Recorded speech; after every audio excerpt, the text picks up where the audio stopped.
Um, Hi everyone. I'm Tran from RMIT University. My team has investigated on the idea of using multiple balloons to create a high-altitude balloon network for persistent monitoring and early bushfire warning.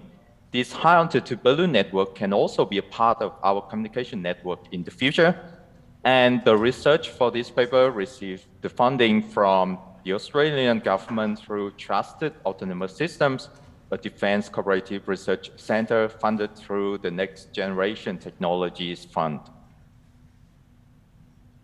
So the question is, why high altitude balloons? Why not drone or satellite? Firstly, is the cost. High altitude balloon can operate and carry heavy equipment to the stratosphere at the altitude of 30 kilometers or more, but its cost is just a fraction of the cost of satellites. It can also easy to maintain, retrieve, and change the equipment on the balloon after each mission to save the cost and reduce the waste to the environment.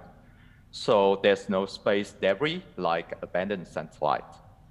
Secondly, high altitude balloon can cover an area with the radius of 50 kilometers or more. That's much larger than the coverage footprint of a drone. It's also possible to deploy a balloon to the air within a couple of hours, and after being launched, the balloon can stay aloft in days, weeks, or months. So that makes high-altitude balloon be an attractive candidate for the missions that require persistent operations and quick responses to temporal demands like human rescue, remote sensing, bushfire monitoring, or emergency service support. Thirdly, high-altitude balloon can be used to provide wireless hotspot and internet access to remote area with high-quality communication and low latency. So this wireless hotspot is also important for first responders after a natural disaster when all terrestrial infrastructures are damaged. So in short, high-altitude balloon is a comprehensive solution for firefighting, emergency service, communication, and so on. So high-altitude balloon has many potentials compared with drones and satellites. So in order to further exploit the benefits of a high-altitude balloon, constellations of balloons are considered. By using multiple balloons, we can create a network to propagate the data from one balloon to the other ones, and from the balloons to the ground station. It enables the capability to communicate and transfer information over a great distance, and increases the coverage area. To verify the feasibility of the idea of using constellations of balloons for persistent monitoring and bushfire warning, we have developed the sensor payloads, which are carried to the stratosphere by latex balloons. This payload consists of necessary off-the-shelf sensors and electronic devices to locate the positions of the balloons, obtain the environmental data at the high altitude, capture the visible light and thermal imagery, and transfer all the data from balloons to balloons and from balloons to the ground station. All the telemetry data and imagery transfer from the balloon to the ground station can be displayed on an online dashboard developed using Amazon Web Services for real-time monitoring. However, everything has its own difficulties. For high-altitude balloon, that is the navigation system. A traditional balloon can only go up or down by ballasting or venting out the gas to change the buoyancy. So to move to the desired location, the balloon has to exploit the natural wind field that varies with altitude and move to different wind layers for station keeping and navigation. So the video on the right-hand side, they are the wind velocities and wind directions at different altitudes. For example, at the altitude of 9 kilometers, you can see that the wind is blowing west-east with high velocity. On the other hand, at the altitude of 24 kilometers, the wind is blowing east-west with lower velocity. We were able to develop an algorithm to control the altitude of the balloon, which will be used for station keeping and navigation. Furthermore, we also developed a cooperative positioning algorithm so that a balloon in the constellation can also estimate its own position in the case GPS is unavailable. So all the flight data from the balloon can be sent to the ground station and displayed on an online dashboard for real-time monitoring. For example, this is a part of the dashboard that we have developed. In this dashboard, it shows the real-time position of 3 balloons, blue balloons, red balloons, and green balloons. There are previous parts which are illustrated in continuous lines, and there are predicted parts which are in dashed lines. So using this dashboard, we can monitor the current position of the balloons and know where the balloons are heading to. The picture on the right-hand side, they are the visible light imagery and thermal imagery captured from the balloon. Using this data, it's possible to perform the surveillance and detect bushfire in remote area for early warning. We also developed a cooperative localization algorithm so that if for some reason the GPS of a balloon is unavailable, we can still estimate its position using the relative distances from the balloon to the neighboring ones. The interdistances between balloons can be estimated using the relative signal strength index, RSSI, of the radio signal. To verify the effectiveness of the algorithm, we consider 3 following phases. In phase number 1, GPS signals of 3 balloons are available.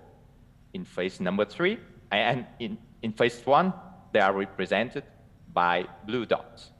In phase number 2, the balloon 2 loses its own GPS signal, and the algorithm will try to estimate the position of balloon 2 based on the relative distances from balloon 2 to balloon 1 and 3. This phase is displayed in red dots. And in phase number 3, we added 2 additional imagery balloons to the network to verify the performance of the algorithm when the number of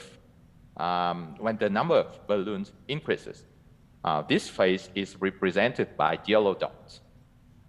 So it shows that even though the balloon has no GPS information for a long period of time, the algorithm can still estimate the position of the balloon with reasonable accuracy. So the figure on the right-hand side, it shows the error between the estimated position and the real position obtained from the GPS. The result shows that the position estimation error in phase 3, which are represented in yellow dots, is smaller than the position estimation error in phase 2, which are represented in red dots. So that means by using more balloons in the network, the position estimation accuracy will be improved when no GPS is available. And we conducted another flight test to demonstrate the capability of high-altitude balloon to change the altitude for station keeping and navigation. To control the altitude of the balloon, the ballasting and venting system were used. So the ballasting is at the bottom of the balloon, and the venting system is on the top of the balloon. The venting system was placed on the top of the balloon so that the gas can escape quickly.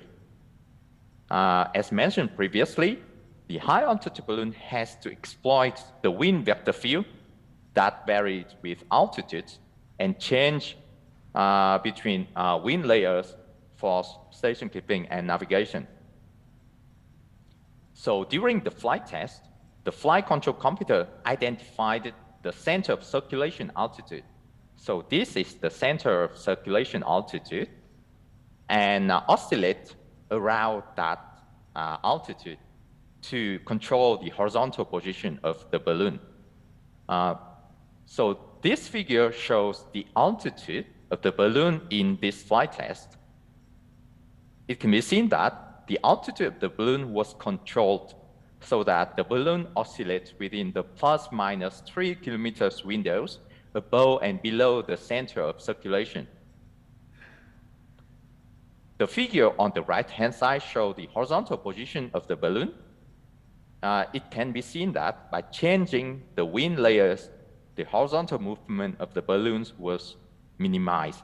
So that's useful for station keeping. The number 1, 2, 3, and 4 in the figure represent the moment that the balloon passed the center of circulation altitude. So we can see that whenever the balloon passed the center of circulation altitude, the flight cost of the balloon changed significantly. So in conclusion, constellation of high altitude balloons can be used to develop an extra layer for communication relay, bushfire detection and warning, remote sensing, surveillance, and so on, at the stratosphere to perform similar tasks to satellite, but at much lower cost and more sustainability. Thank you for listening.